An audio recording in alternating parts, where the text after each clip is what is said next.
You ready there, RL? You don't look ready yet. You ready? Okay. Okay. Good afternoon, everybody. Thank you for joining us. Last week, as part of the State Address, a summary of certain past conflicts of interest in Illinois state government was distributed to members of the General Assembly as well as all of you in the media. You have those in front of you again today. I hope you'll study them in detail. As part of that discussion, it was pointed out that in 1978, President Jimmy Carter signed legislation that prohibited the federal government from forcing its employees to fund activities that they do not support. It was passed by an overwhelmingly Democratic Congress, and it passed overwhelmingly. It passed the Senate 87-1. It passed the House 365-8. Among its 10 co-sponsors was Senator Charles Percy of Illinois.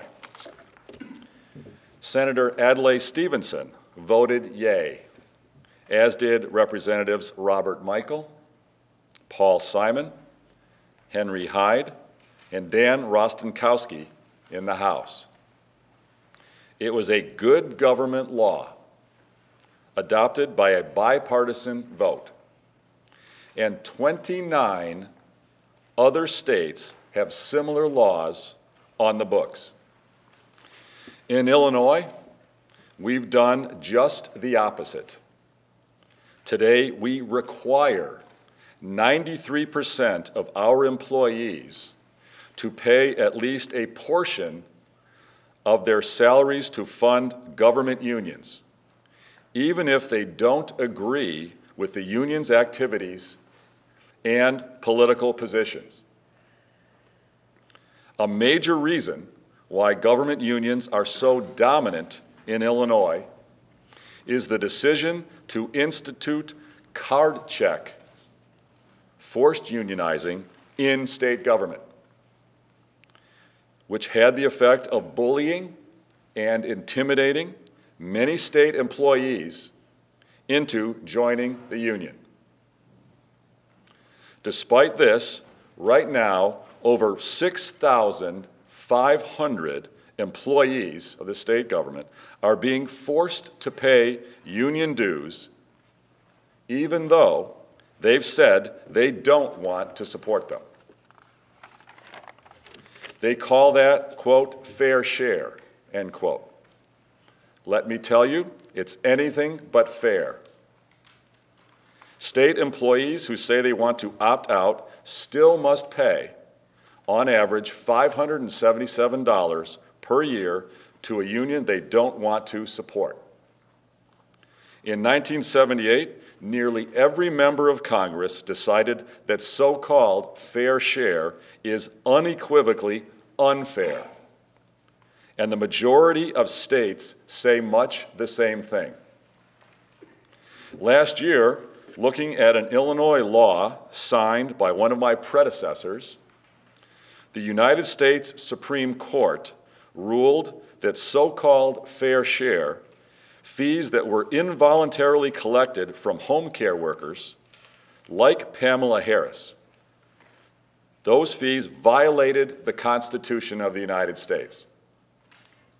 In light of the Supreme Court's decision last year in Harris versus Quinn, it is clear that the so-called fair share provisions of the current collective bargaining agreement are also unconstitutional. I believe it's important that state government stop forcing its employees to pay union dues against their will because it violates the Constitution, and our legal team agrees with me. This morning, I signed an executive order that ends unfair share fees for those employees who wish not to fund government unions with which they may disagree. The executive order is fair and quite simple. It allows state employees who wish not to support the union's activities to stop paying the forced fees. It has no impact on those employees who wish to remain paying members of the union and fund union activities out of their own paychecks. The executive order also recognizes, as the Supreme Court notes in Harris versus Quinn, that unlike in the private sector, quote, in the public sector, both collective bargaining and political advocacy and lobbying are directed at the government, end quote. In other words, these forced union dues are a critical cog in the corrupt bargain that is crushing taxpayers. And government union bargaining and government union political activity are inextricably linked. As a result, an employee who is forced to pay unfair share dues is being forced to fund political activity with which they disagree. That is a clear violation of First Amendment rights, and something that, as governor, I am duty-bound to correct. We know this issue ultimately must be decided by the Supreme Court. So we are also simultaneously filing what is known as a declaratory judgment action in the federal court, asking ultimately that the Supreme Court declare that these fair share provisions are unconstitutional. Our all-star team of lawyers will be led by former United States Attorney Dan Webb and the lawyers at Winston & Strawn, who will be part of the team representing the office of the governor. They are in the process of obtaining all necessary approvals from existing clients, and it is our hope that in the coming days they will be able to join our legal team. While we are confident that this case will end the same way as Harris versus Quinn, declaring these fair share provisions unconstitutional, we have filed this in a way that will allow the federal courts to move this question very quickly to the Supreme Court. We are prepared for some bumps along the way as the case works its way to the Supreme Court, but I'm comfortable with this filing because I know we are doing the right thing, the fair thing for the people of Illinois. Thank you. Any questions? Governor, we've heard a lot about the concerns you have about union, right to choose, right to compete, etc., but not a lot in the last week or two about how to fix FY 15 and 16. Does this really do that, and how does this get us to closing that $1.5 billion gap? Well, we have a financial crisis in the state. It requires immediate action, and we and our administration are working very closely with the General Assembly to implement changes in the spending right now within various departments. We need to reallocate spending from certain non-essential government activities and services and move it over into essential government services, like daycare provision. Our prison system will be running out of money in the not-too-distant future. Other critical departments will be running out of money. We've had a dishonest budget. It was not balanced. It did not match to the existing revenues that were in the law. It created a crisis. We're going to fix this crisis now in the short term, and we're going to put into place the long-term structural solutions to prevent these sort of crises happening in the future, and to dealing with this corrupt bargain inside the government that's causing the government to spend more taxpayer money than they otherwise would. Taxpayers are on the outside of the loop here in Illinois government. They need to be protected. The working families of this state deserve to be protected. They deserve to get value for their tax dollars, and they deserve to have honest budgets, and that's what we'll have going forward. Governor, unions will say that this is a clear attempt simply to weaken them, to give them less money and less resources. How about they move forward? And that's not the case at all. We have to have laws that are constitutional. And it's our duty to uphold the Constitution. It's my duty to uphold the Constitution of the United States. And it is also a fundamental American principle of freedom of choice. America is about freedom of choice and empowering individuals to control their own lives and their own future. This is allowing the employees of state government the right to decide. If they wish to be in the union, terrific. They are entitled to join the union, and they have every availability to do that. If they do not want to be a member of the union and they don't agree with the union's positions, they shouldn't be forced to pay for those positions. Rauner.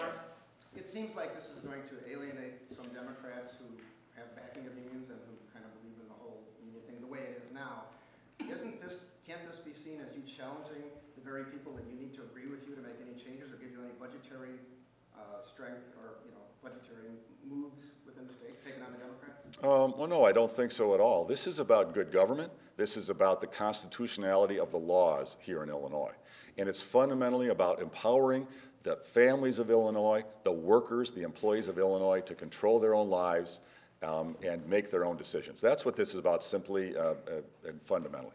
What's your team's analysis of the number of employees that may opt out of this under the executive order? How many people may? Well, we already know who's clearly said they don't want to be in the union, are still being forced to pay a very large number in what's in these unfair share fees. So we can start right there.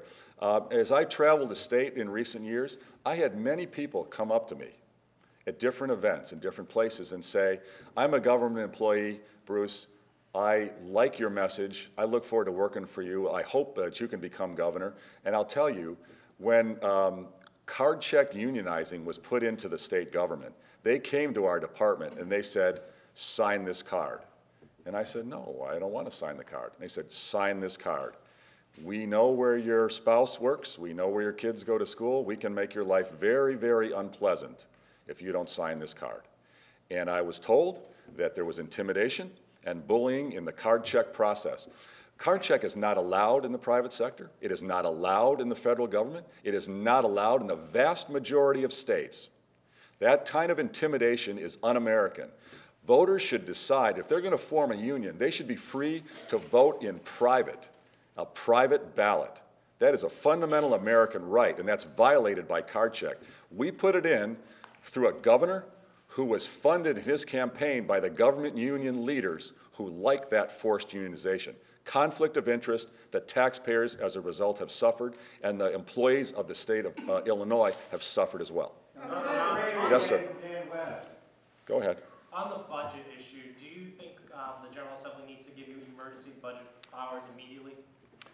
We are working with them expeditiously. Every day matters. We've got a crisis with the financial condition and the spending. We're working 24/7 to get things changed, and we'll move as quick as it can. Do you think you need those emergency powers, though? The allocation process needs to get done fast. So we're going to do everything possible to have it done immediately. Governor, will taxpayers pay for this legal action? Dan Webb and his firm have agreed to work pro bono. Governor, my colleague released a report a little while ago this afternoon saying you hired the sister of a top aide. He railed against Governor Pat Quinn for patronage during the campaign. Is that a contradiction? I'm sorry, I don't know the situation you're referring to, so I'm sorry, but I'd be happy to have our staff sort that out and give you information I'm not familiar with. And Governor, unions will say that state labor law allows people to pay a fair share, but that money does not go to political activities. They say it's purely collective bargaining. You say there's no difference? This is what, and if in the press release you can see the language. The Supreme Court has said, and many other lawyers and legal experts have said, inside the government, there's really no clear distinction with the activity of the unions. There's no non-political versus political activity. It's all political. It's all inside the government. It's all part of the political process, everything they do. And that's the fundamental core principle behind this challenge and behind the Supreme Court's ruling in Harris versus Quinn, and why we're very confident that when this case gets to the Supreme Court, we will prevail, because it is fundamentally unconstitutional. The nature of government union fees and activities, at its very core, in everything they do, is basically political, by its very nature. Will this executive order allow any state employees right now to opt out like that, or will it have to wait for the legal process to play out? Well, right now, people can choose whether to be in the union or not. They can't choose whether they're forced to pay these unfair share fees. What we're going to do is stop collecting the unfair share fees so that they, right now, those aren't collected anymore. And we hope that this process will go through the courts expeditiously. Could take a little while, but we are confident will prevail. Does this end card check also? I'm sorry? Does this end that card check? It does not. That's a separate issue. And this only affects state government Correct. employees. It's state government employees. One more question. Governor, many of your appointments are still temporary. Are you having trouble recruiting, or why are they still temporary? No, not at all. We're very pleased. We've got an incredibly talented, deep pool of folks we've identified to join the senior leadership in the administration, and we've got a good pipeline of folks coming in. It just takes a bit of time. It doesn't happen overnight. So when you see Thanks very much, everybody. I appreciate your time.